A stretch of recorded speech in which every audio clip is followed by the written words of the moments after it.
우즈베키스탄은 전체 인구 100명 중 96명이 이슬람교를 믿는 국가입니다. 하지만 이곳의 무용수들이 백조처럼 무대 위를 부드럽게 날아다니고 합법적으로 술을 마실 수 있으며 새벽까지 클럽의 불빛이 꺼지지 않는 모습을 상상해 보십시오. 이 것은 단지 시작에 불과합니다. 고해지인은 거의 알지 못하는 은밀한 사랑과 결혼의 전통이 숨겨진 곳이기도 합니다. 사람들은 물가가 저렴하다고 말하지만 사실 지구상에서 가장 거대한 금광 위에 조용히 자리 잡고 있습니다. 하나의 거대한 바다를 삼켜버린 사막이 존재하는 땅이기도 합니다. 100달러만 있으면 억만장자가 된 기분을 느낄 수 있고 길에서 만난 낯선 이가 결코 당신에게 돈을 내지 못하게 하는 나라입니다. 지금부터 우리가 잘못 알고 있었던 중앙아시아의 한 국가에 대한 15가지 이야기를 시작합니다. 이곳은 우즈베키스탄입니다. 이어엄격하고 폐쇄적인 이슬람 국가를 떠올렸다면 우즈베키스탄에 발을 디디는 순간 그 편견은 깨집니다. 호레즘 지역의 극장에 들어가면 2019년 유네스코 인류 무형문화유산에 등재될 만큼 역사가 깊고 정교한 전통 춤인 라즈기를 마주하게 됩니다. 무용수들이 손과 어깨 그리고 눈빛을 움직일 때 감정의 모든 형태가 밖으로 흘러나오는 듯합니다. 사람들은 이들이 백조처럼 미끄러지듯 움직인다고 표현합니다. 이 모습을 직접 보게 된다면 그것이 진부한 비유가 아님을 깨닫게 됩니다. 국민의 90% 이상이 이슬람교를 믿지만 도시의 밤은 고요하지 않습니다. 이곳에서는 와인과 보드카 그리고 브랜디를 합법적으로 마실 수 있습니다. 우즈베키스탄에는 14가해의 양조장이 있으며 사마르칸트에 있는 가장 오래된 호브랭코 양조장은 1927년부터 와인을 생산해왔습니다. 주말이 되면 타슈켄트의 클럽들은 사람들로 가득 차고 새벽까지 활기를 띱니다. 여성들은 현대적인 옷과 전통 의상 중 원하는 것을 자유롭게 선택해 입으며 법으로 복장을 규제하지 않습니다.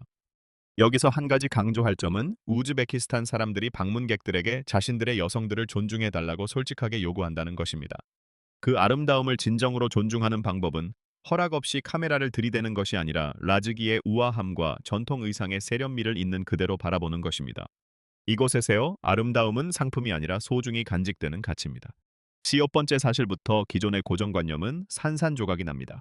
신앙심이 깊으면서도 춤을 사랑하고 술을 허용하며 개인의 자유를 존중하는 나라입니다. 대오 깊은 이야기로 들어가기 전에 여러분은 지금 어느 나라에서 이 영상을 보고 계시는지 궁금합니다. 댓글로 여러분의 국가를 공유해 주시면 우즈베키스탄의 이야기가 얼마나 멀리 퍼져나가는지 알 수 있을 것입니다. 오스카림과 춤은 시작에 불과합니다. 진짜 흥미로운 비밀은 그들이 사랑에 빠지는 방식에 있습니다. 우즈베키스탄의 많은 지역에서는 여전히 조용한 방문과 함께 결혼 절차가 시작됩니다. 신랑의 가족은 어머니나 이모 혹은 할머니 같은 집안의 어른들을 신부의 집으로 보내 청혼을 합니다. 이게옷을 중매라는 뜻의 소브칠리크라고 부르며 매우 신중하고 정중하게 진행됩니다. 신부의 부모는 상대 가문의 평판과 교육 수준, 그리고 그 집안이 살아온 내력을 꼼꼼히 살핍니다. 하지만 이러한 공식적인 방문이 있기 훨씬 전부터 조사가 시작됩니다. 신랑 측은 지역 주민들이 백발의 어른들이라고 부르는 존경받는 연장자들이 이끄는 마할라라는 이웃 공동체를 통해 신부에 대해 조용히 수소문합니다. 1999년부터는 각 마할라마다 내부 가정을 돌보는 여성 담당자가 지정되어 있습니다. 이 조직은 마을의 눈과 귀가 되어 수세기 동안 누가 누구와 결혼할지를 조용히 조율해왔습니다. 양가 세어약이 이루어지면 포티아투이라는 약혼식을 올립니다. 이 약혼을 확정짓기 위해 어른들은 논 신디릿이라는 둥근 빵을 쪼개는 의식을 행합니다. 이 비방이 갈라지는 순간 결혼 약속은 공식적인 것으로 간주됩니다. 물론 가문의 명예와 겸손을 높이 평가하고 결혼 전의 순결을 중요하게 여기는 전통적인 가치관은 여전히 유효합니다. 그럼에도 불구하고 최근 도시의 젊은이들은 먼저 자유롭게 만나 감정을 키운 뒤 부모의 축복을 구하는 방식을 택하기도 합니다. 전통과 현대적 삶이 하나의 구혼 과정 속에 함께 녹아 있는 것입니다. 신의와 가족 그리고 깊은 존중을 바탕으로 한 이들의 관습을 보면 많은 이들이 우즈베키스탄을 누군가와 진정한 가정을 꾸리기에 가장 좋은 곳 중 하나라고 말합니다. 여러분의 생각은 어떠신가요? 댓글로 의견을 남겨주십시오. 신부가 청혼을 수락하면 그녀의 삶에 더욱 특별한 변화가 시작됩니다. 그녀는 켈린이 됩니다. 결혼식이 끝나면 우즈베키스탄의 신부는 새로운 이름으로 불립니다. 시다에게서 보내는 첫 40일 동안 그녀는 며느리를 뜻하는 켈린으로 불리며 이를 기념하는 특별한 의식이 진행됩니다. 이것을 신부의 인사라는 의미의 켈린 살롬이라고 합니다. 전통 의상을 입은 신부는 여인들이 노래를 부르는 동안 친척들과 이웃들에게 차례로 몸을 낮춰 깊이 절을 올립니다. 아이 과정에서 신부는 말을 하지 않고 침묵을 지키며 그들의 선물과 축복, 그리고 시선을 온전히 받아들입니다. 아이 의식에는 감동적인 순간도 숨겨져 있습니다. 베스 오차리우라고 불리는 순서에서 신부의 얼굴을 가리고 있던 베일이 걷히면 가족들은 비로소 새 신부의 얼굴을 자신들의 일원으로서 처음 마주하게 됩니다. 이제 그녀는 한 가정의 구성원을 넘어 마을 전체의 일원이 됩니다. 신부는 이전에 자신을 검증했던 이웃 네트워크인 마할레 정식으로 소개됩니다. 이날 이후로 온 동네 주민들이 그녀를 보살피는 동시에 지켜보게 됩니다. 많은 우즈베키스탄 사람들에게 켈린의 역할은 의무인 동시에 가문이 자신을 보호해주겠다는 약속이 담긴 명예로운 통과 이래로 여겨집니다. 비록 심리적인 부담감을 안겨줄 수도 있지만 동시에 강한 소속감을 선물합니다. 아이 두 가지 면모가 공존하며 그 안에서 살아가는 이들은 누구보다 이를 잘 이해하고 있습니다. 그리고 그녀를 켈린으로 만드는 결혼식은 때로 한 가정을 빚더미에 앉힐 만큼 거대하게 치러집니다. 영상이 유익하셨다면 하이프를 눌러주십시오. CNEO를 지원하고 앞으로도 이러한 영상을 계속 제작하는 데 가장 큰 힘이 됩니다. 결혼 자체는 이슬람식 성혼 선언인 니코를 통해 완성됩니다. 세용직자인 이맘의 주례 아래 중앙에 니코 숲이라는 물그릇을 두고 남편과 아내의 권리와 의무를 서약한 뒤 부부가 같은 그릇에 물을 나누어 마시며 결합을 맹세합니다. 우즈베키스탄 사람들의 삶의 모든 중요한 순간에 등장하는 빵과 소금도 이 자리에 빠지지 않습니다. 이들의 결혼식은 투이호나라고 불리는 전용 연회장에서 열리며 하객의 수는 수십 명이 아니라 수백 명에 달합니다. 친척과 이웃은 물론 직장 동료와 한 번 스친 인연까지 모두 초청됩니다. 코다이를 받는 것은 당연한 일이며 초대받지 못하면 모욕으로 여겨지기도 합니다. 우즈베키스탄의 평균 월급이 100달러에서 300달러 사이인 것에 비해 결혼식 한 번에 드는 비용은 최대 2만 달러에 육박합니다. 아이 수치를 계산해 보면 왜 많은 가정이 수년 동안 결혼식 빚을 갚으며 살아가야 하는지 이해할 수 있습니다. 정부도 이를 심각하게 받아들였습니다. 아이선 18년 미르지오예프 대통령의 지시로 하객 수를 150명 이내로 제한하려는 시도가 있었습니다.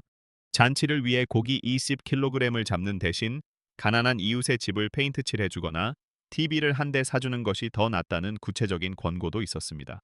그러나 결혼식이 가문의 명예를 증명하는 문화 속에서 이러한 제한을 강제하기란 사실상 불가능에 가까웠습니다.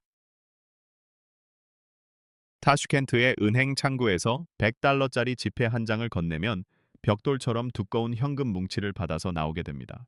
아이손이 16년 중반 기준으로 1달러는 약 12,000 우즈베키스탄 숨의 가치를 지닙니다. 따라서 100달러는 대략 120만 숨이라는 거금으로 돌아옵니다. 그 순간만큼은 엄청난 부자가 된 듯한 기분을 만끽할 수 있습니다. 세오구 국가의 화폐 가치와 비교했을 때 이곳의 생활비는 정말 저렴합니다.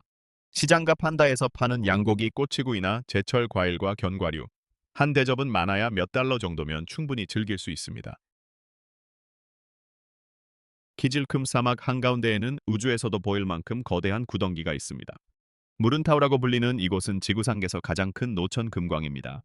아이븐 화구는 길이 약 3.5km에 내어비는 2.5km이며 깊이는 560m 이상 아래로 떨어지는 인공 협곡으로 오직 하나의 금속을 캐내기 위해 만들어졌습니다.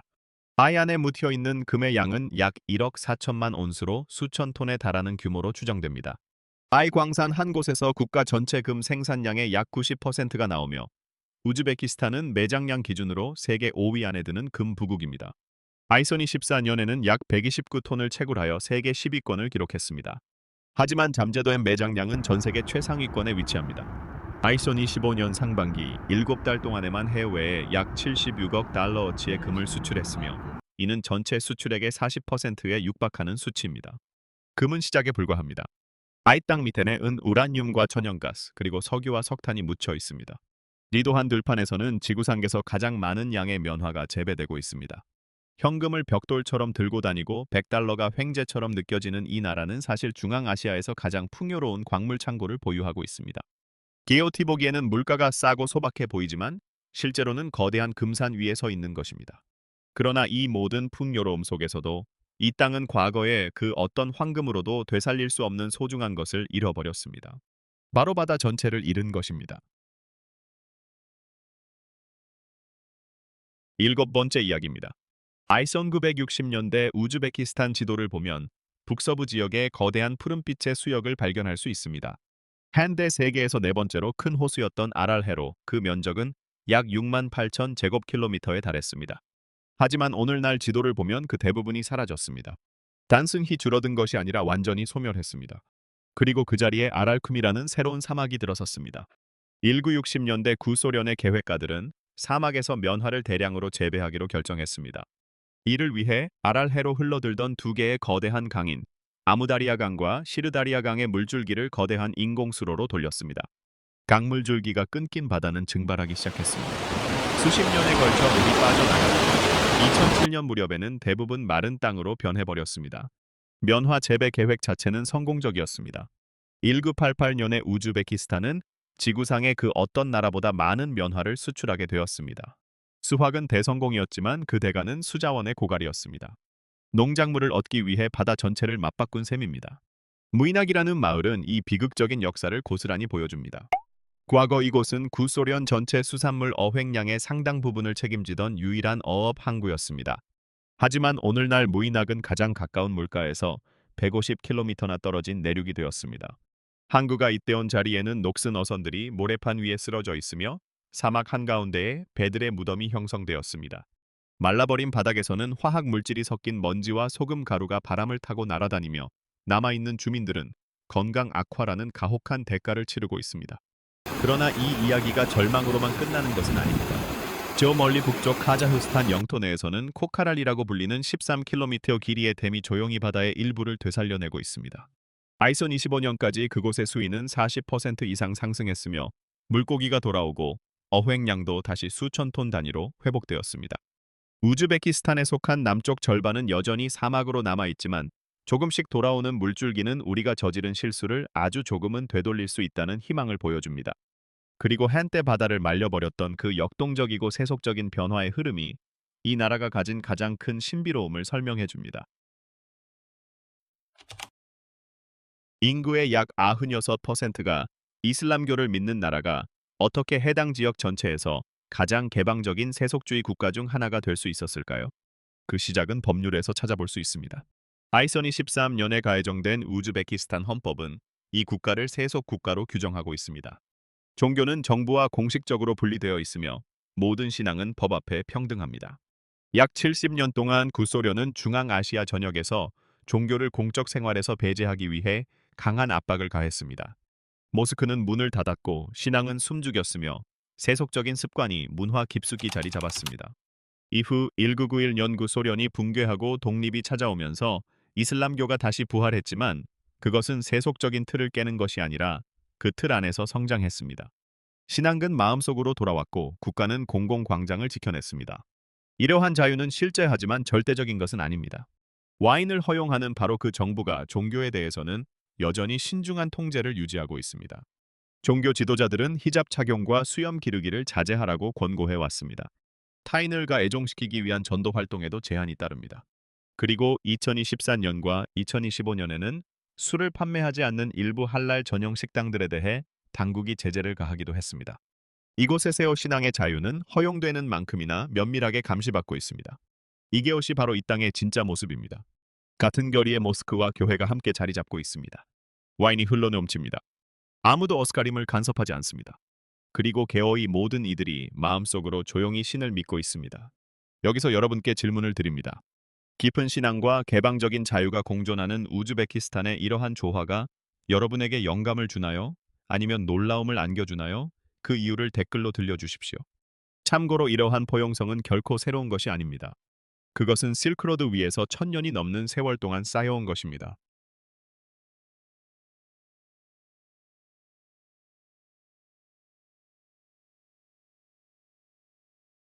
아이 모든 이야기를 들은 후에는 잠시 숨을 고를 시간이 필요합니다. 이제 시선을 위로 올려보십시오. 부하라에는 1127년에 세워져 하늘을 향해 약 46m 높이로 솟아오른 칼리안 미나레트가 있습니다.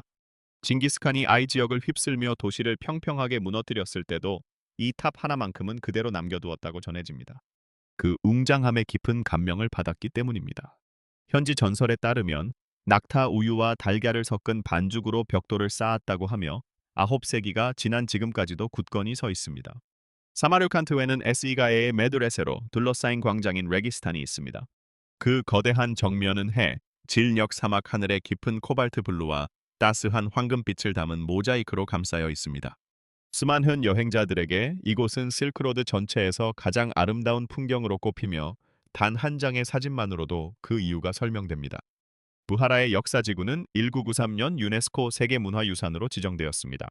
세옹벽으로 둘러싸인 히바의 고대 도시 이찬칼라는 600년이 넘는 세월 동안 완벽하게 보존되어 방문객들로 하여금 마치 동화 속으로 걸어 들어온 것 같다는 찬사를 자아냅니다. 정복자 티무르가 이끌던 사마르칸트가 지구상에서 가장 위대한 예술과 학문의 중심지 중 하나였던 시절, 천년 동안 상인들의 마차가 오가며 만들어낸 나라가 바로 이곳입니다. 아이도시들의 푸른빛과 황금빛은 눈으로 확인할 수 있는 부의 형태입니다. 하지만 사마르칸트가 배출한 가장 위대한 보물은 건축물이 아니었습니다. 그것은 바로 인간의 지성이었습니다. 황금보다 이 나라를 더 잘 정의하는 한 가지가 있다면 바로 이것입니다. 우즈베키스탄의 시골 지역에서는 길을 지나던 완전히 낯선 이에게 손을 흔들어 집으로 들인 뒤 움직이지 못할 때까지 음식을 대접합니다. 그러고는 단 한 푼의 돈도 받지 않겠다고 단호하게 거절합니다. 이곳에는 손님에게는 모든 것이 무료라는 말이 있습니다. 여행자들은 이 사실을 거의 믿을 수 없다는 듯 이야기하며 집으로 돌아가곤 합니다. 당신은 손님입니다. 나시언이가 당신 대신 계산을 하려고 경쟁할 것이며 결국 그가 이길 것입니다. 그러한 관대함은 그들이 먹는 빵에까지 고스란히 담겨 있습니다. 우즈베키스탄의 둥근 황금빛 빵인 노는 거의 신성한 물건처럼 다루어집니다. 미방을 절대 거꾸로 놓지 않습니다. 칼로 자르지 않고 항상 손으로 쪼개어 나눕니다. 만약 빵 조각이 바닥에 떨어지면 그것을 주워 입을 맞추고 이마에 갖다 댑니다. 이러한 경계심은 어디에서 비롯된 것일까요? 중앙아시아를 연구하는 마리안 캠프 교수 같은 역사학자들은 두 가지 뿌리가 얽혀 있다고 설명합니다. 하나는 은빵 한 조각이 생과 사를 가르는 유일한 선이었던 구소련 시절의 기근에 대한 기억입니다. 다른 하나는 씨앗을 심을 때부터 오븐에서 구워낼 때까지의 빵 만들기 과정을 신성한 행위로 여겼던 이 지역 이슬람 사상의 깊은 전통입니다. 정성 가득한 음식에도 똑같은 정신이 깃들어 있습니다. 양고기와 당근, 그리고 통마늘을 넣고 천천히 조리한 쌀 요리인 플로프는 이 나라의 대표적인 요리로 그 문화적 가치를 인정받아 2016년 유네스코 인류 무형문화유산에 등재되었습니다. 타슈켄트에 있는 베쉬코전 플로프 센터에서는 한 번에 약 1000명을 먹일 수 있을 만큼 거대한 무소의 솥에 밥을 지어냅니다. 아이센테오에서는 하루에 약 7,000 접시의 음식을 제공하며 새벽 5시 전부터 조리가 시작됩니다. 나시언이가 당신에게 대접하려 하는 이런 나라를 직접 경험해보고 싶다면 당신이 무엇을 해야 할지 잘 알고 계실 것입니다.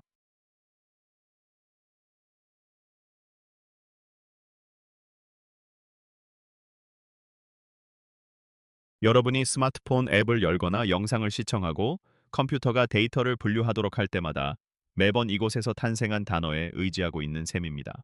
780년 무렵, 오늘날의 히바 주변 지역인 호레즘에서 알콰리즘이라는 학자가 태어났습니다.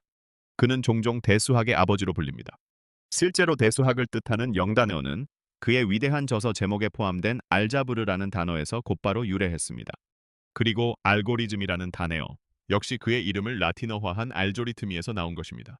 우즈베키스탄 사막 출신의 한 남자가 현대 세계를 움직이는 기계 장치 속에 숨어 있는 셈입니다. 그 혼자만이 아니었습니다. 980년 무렵 부하라 근처에서 입은 시나라는 소년이 태어났는데 서양에는 아비센나라는 이름으로 더 잘 알려져 있습니다. 그가 집필한 의학 정전은 약 600년 동안 유럽 대학의 표준 의학 교과서로 사용되었으며 60번 이상 인쇄되어 1670년대까지도 현장에서 쓰였습니다. 600년 동안 유럽의 의사들이 부활에서 건너온 책을 보며 의술을 익힌 것입니다. 그리고 정복자 티무르의 손자이자 왕이기도 했던 천문학자 울루그 베그가 있었습니다. 그는 1420년대에 사마르칸트에 거대한 천문대를 세우고 중세 세계에서 가장 정확한 별자리 지도 중 하나를 제작했으나 1449년에 암살당했습니다. 역사의 한 시기 동안 이 땅은 변방이 아니었습니다. 인류 지식의 중심지였습니다. 그리고 우리에게 대수학을 선물한 이 땅은 현대 국가가 대중에게 그리 자세히 보여주고 싶어 하지 않는 몇 가지 관습도 함께 품고 있었습니다.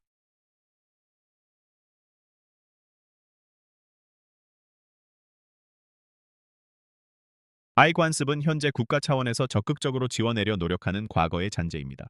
우즈베키스탄에서 중혼은 엄연한 불법입니다. 형법에 따라 두 번째 아내를 얻을 경우 최대 약 4,100만 숨의 벌금형에 처해지거나 최대 3년 동안 자유가 제한될 수 있습니다. 그리고 2023년 말부터는 법이 더욱 강화되어 중혼을 홍보하거나 부추기는 행위 자체도 범죄로 규정되었습니다. 그럼에도 불구하고 1991년 구소련이 붕괴한 이후 어려운 경제 상황과 특정 종교적 해석의 영향으로 중혼 관습이 조용히 다시 고개를 들었습니다. 전국적으로 수천 명의 남성들이 정부에 공식 등록되지 않는 종교적 니코 의식만을 올린 채 비밀리에 두 번째 아내를 두고 있는 것으로 추정됩니다. 모스는 명백합니다. 명확한 금지 규정에도 불구하고 최근 5년 동안 실제로 유죄 판결을 받은 사람은 약 38명에 불과했습니다. 조금 더 최근의 기록을 보면 단지 이러한 행위를 선전했다는 이유로 14명이 조사를 받았고 그중 13명은 벌금형을 받았으며 1명은 구금되었습니다. 이 모든 상황에서 가장 소외되는 이들은 바로 두 번째 아내들 본인입니다. 그들의 결혼은 법적으로 존재하지 않기 때문에 관계가 깨지더라도 아무런 법적 보호를 받지 못합니다. 재산 청구권도 없고 사회적 인정도 받지 못하는 법의 사각지대에 놓인 아내들입니다. 아이소니 13년 정부는 심지어 혼인신고를 공식적으로 마치기 전에는 성직자가 결혼 의식을 집행하는 것 자체를 금지했습니다. 역사적으로 중혼은 구소련 이전부터 중앙아시아 상류층 사이에 존재해 왔으며 오늘날에는 오래된 신앙과 새로운 법률 사이의 그늘 속에서 여전히 생존해 있습니다. 하지만 이러한 복잡한 내막을 접어두고 처음 방문하는 여행자들이 가장 놀라는 점은 바로 이 나라가 얼마나 안전하게 느껴지는가 하는 사실입니다.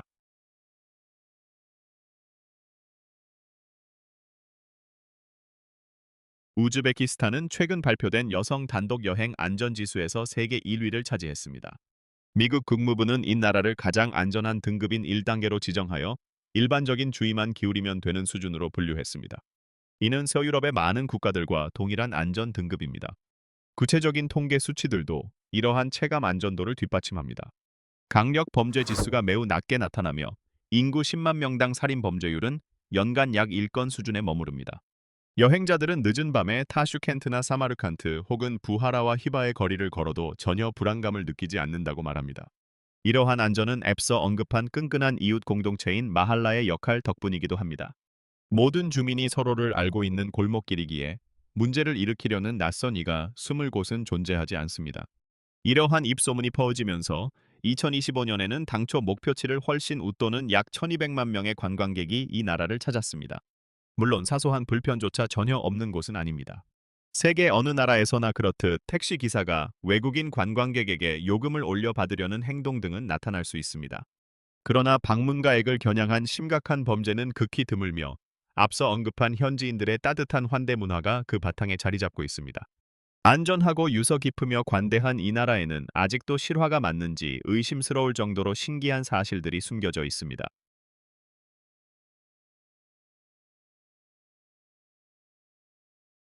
우즈베키스탄은 지구상 계단 두 곳만 존재하는 이중 내륙국 중 하나입니다. 즉 국경을 맞대고 있는 모든 이웃 국가들 역시 바다가 없는 내륙국이라는 의미이며 대양에 도달하려면 최소한 두 개의 국경을 넘어야 합니다. 전 세계에서 이와 같은 조건을 가진 다른 한 곳은 아주 작은 나라인 리히텐슈타인뿐입니다. 그리고 이 내륙의 사막 국가는 최근 완전히 새로운 종류의 역사를 기록했습니다. 아이손 25년 6월 5일 1998년부터 이어온 7번의 아쉬운 탈락 끝에 우즈베키스탄이 사상 최초로 피파 월드컵 본선 진출 확정지었습니다. 중간가시아 국가이자 이중 내륙국 중 최초로 월드컵 무대를 밟게 된 것입니다. 베코라는 별명을 가진 그들의 국가대표팀은 2006년 이탈리아를 월드컵 우승으로 이끌었던 주장 파비오 칸나바로 감독이 지휘하고 있습니다.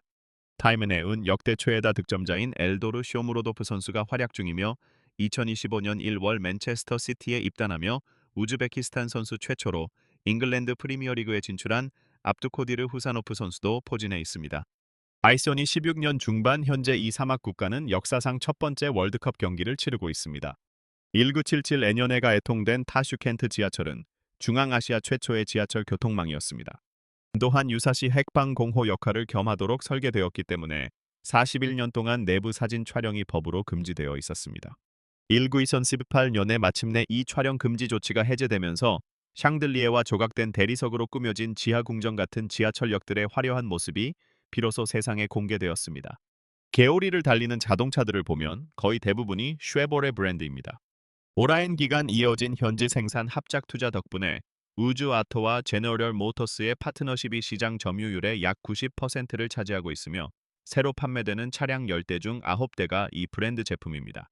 여름철 기온은 정기적으로 40도를 넘어서며 현지인들은 말의 젖을 발효시킨 음료를 마시고 말고기를 즐겨 먹습니다. 하지만 가장 기묘한 이야기는 따로 있습니다. 카라칼파케우스탄 사막 지역의 외딴 도시 누쿠스에는 사막의 루브르라는 별명을 가진 미술관이 자리 잡고 있습니다. 이곳은 상트페테르부르크의 러시아 미술관에 이어 전 세계에서 두 번째로 큰 규모의 러시아 아방가르드 예술품 컬렉션을 소장하고 있으며 그 수가 무려 8만 2천 점이 넘습니다.